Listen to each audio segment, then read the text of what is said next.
Ja està, ja. Anem a fer un canvi de telèfon ràpid, per si de cas és això. Y ahora ya está. Disculpeu. Ara sí? Ara s'escolta? Vale. Molt bé. Eh, bueno, pues primer de tot, com estàs, Marisa? Hola, pues bien, bien. Hola. Bueno, perdón por los fallos estos de técnicos aquí de última hora No pasa nada. que estamos aquí coordinando. Te estábamos presentando antes para que entraras. Bienvenida Marisa, enfermera, ¿no? Sí, ¿Cómo estáis viviendo todo esto? La primera pregunta es obligada, ¿no? Un poco que nos expliques cómo lo estáis viviendo en la primera línea que se está llamando tanto estos días y cuáles están siendo las condiciones de trabajo, los turnos, las EPIs y todo esto. bueno, pues yo voy a desmontarme un poco lo de la primera línea y toda esta cosa del lenguaje belicista. Es lo primero que quiero transmitir, mi malestar con este lenguaje y con este imaginario en torno al personal sanitario. ¿Vale? Creo que es compartido por muchas compañeras y compañeros. Eh, Se nos trata como héroes porque el heroicismo forma parte de la mística con la que los estados llevan a los soldados a la guerra, ¿no? Y no somos soldados, somos miembros activos de nuestras comunidades, con unos conocimientos y unas habilidades que poner al servicio de nuestras comunidades. Y la realidad además que es que somos un sector profundamente feminizado donde hay una asimetría terrible entre la composición, digamos, de las bases y la composición de los mandos, ¿no? Entonces todo esto se diseña desde un discurso y una visión súper patriarcal y sí, belicista, ¿no?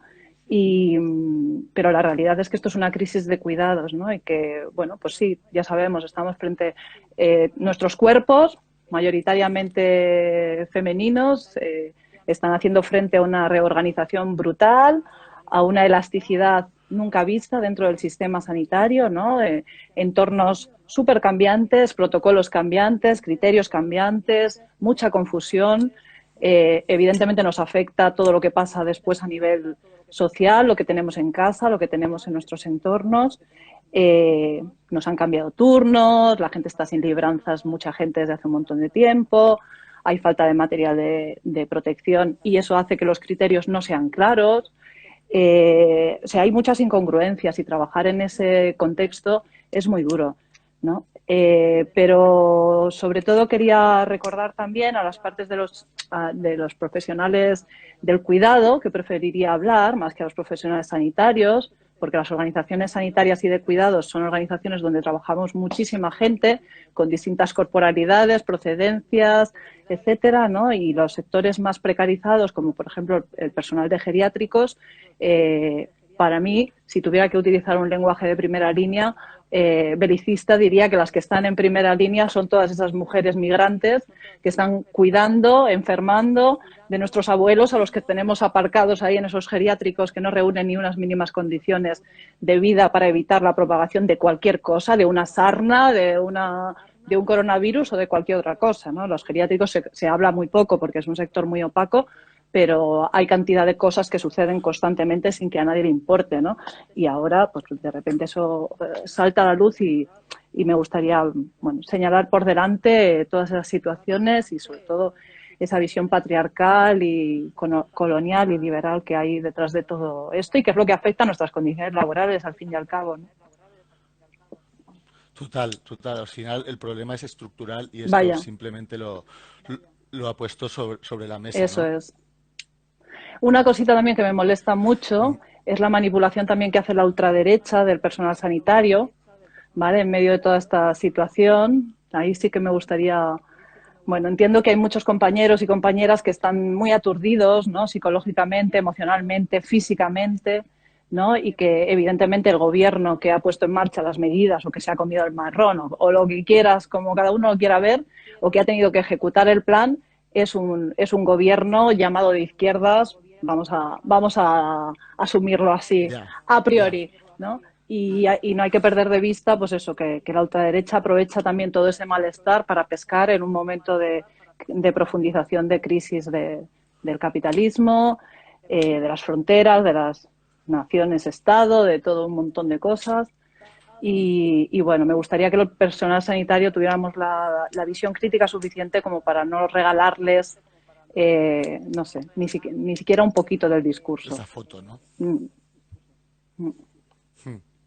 No regalarles la foto que están buscando, ¿no? Eso es. Que Eso es porque ellos son los sí, sí. primeros También queríamos, que sustentan toda esta situación en la que ¿dónde está la sanidad privada? ¿Dónde están todas esas corporaciones que llevan años chupando del bote? ¿Alguien les ha puesto en vereda con un sí, estado de alarma sí, para sí, que sí. pongan sus quirófanos a disposición de la población, para que mucha gente que necesita otras intervenciones quirúrgicas, otros procedimientos con relativa urgencia no tenga que estar en su casa esperando, empeorando sus condiciones laborales, porque esa va a ser, sus condiciones de salud, perdón, o sea, que esa va a ser la otra parte de esta historia, ¿no? Que cantidad de gente con otros problemas de salud va a estar peor por el colapso del sistema sanitario, Sí, ¿no? No sé. evidente, sí, sí. Yo me siento, estoy muy enfadada, la verdad, mi estado fluctúa de unos días a otros, pero en general estoy bastante enfadada y me gustaría que, pues eso, que toda esta historia de los aplausos y del heroicismo no fuera una manera de pagar nuestro silencio, ¿sabes? En ese sentido, porque es una vergüenza realmente. Sí, totalmente de acuerdo y muchas gracias por contarlo tan bien y con tanta crudeza. La segunda pregunta era un poco también a nivel emocional y cómo lo estamos llevando esto a casa y cómo se está, cómo estás compaginando esto, porque todas, ¿no? Las que siguen trabajando en cualquiera de la gente que está trabajando ya y o que lleva todo el confinamiento trabajando, ¿no? La vuelta a casa también conlleva pues relaciones con personas con las que pues, convivir o no y tal, y sensaciones y tal, que no sé cómo lo estás viviendo tú y queríamos también preguntarte por aquí. Bueno, pues para empezar, me he chupado un mes y medio separada de mis hijos pequeños, que no es poca cosa, la verdad. Eh, pero después es verdad que tengo la suerte de convivir en un modelo más o menos comunitario y eso creo que es un punto fuerte en estas situaciones realmente. O sea, que la vida en comunidad pues nos ayuda también a transitar miedos, paranoias, momentos de altibajo, a sentarte a pensar cómo vas a hacer las cosas, cómo lo vamos a organizar, si alguien enferma, si alguien, ¿no? Cómo organizar los cuidados también. Y para mí eso está siendo muy importante, ¿no? Y agradezco mucho a mis compañeras, ¿no? El sostén también que están haciendo en mi caso. Y me consta que muchísima otra gente que son los entornos afectivos de personal sanitario, de personal que trabaja en hospitales, en centros de cuidados, etcétera, pues está haciendo esa labor. Pero tampoco todo el mundo tiene esa. Hay gente que está muy sola también sosteniendo el trabajo. Sí, sí. También es cierto que tejer comunidades y construirlas también tiene un esfuerzo y también se recogen semillas, ¿no? En momentos como estos. Sí, la verdad que sí. Yo también que convivo en comunidad, la verdad que en momentos como estos se agradece mucho haber construido unos lazos, unas redes y unos sistemas efectivos, ¿no? Que hacen que todo esto pues se lleve de una manera pues que yo creo que, bueno, que a mí personalmente pues me ayuda bastante. A mí también. Me sostiene mucho tanto en lo material como en lo emocional, la verdad. A pesar de que no ha sido fácil Y bueno, y no está siendo fácil. sí, sí, no quería poner en menos valor lo de los hijos, lo de las hijas que has contado.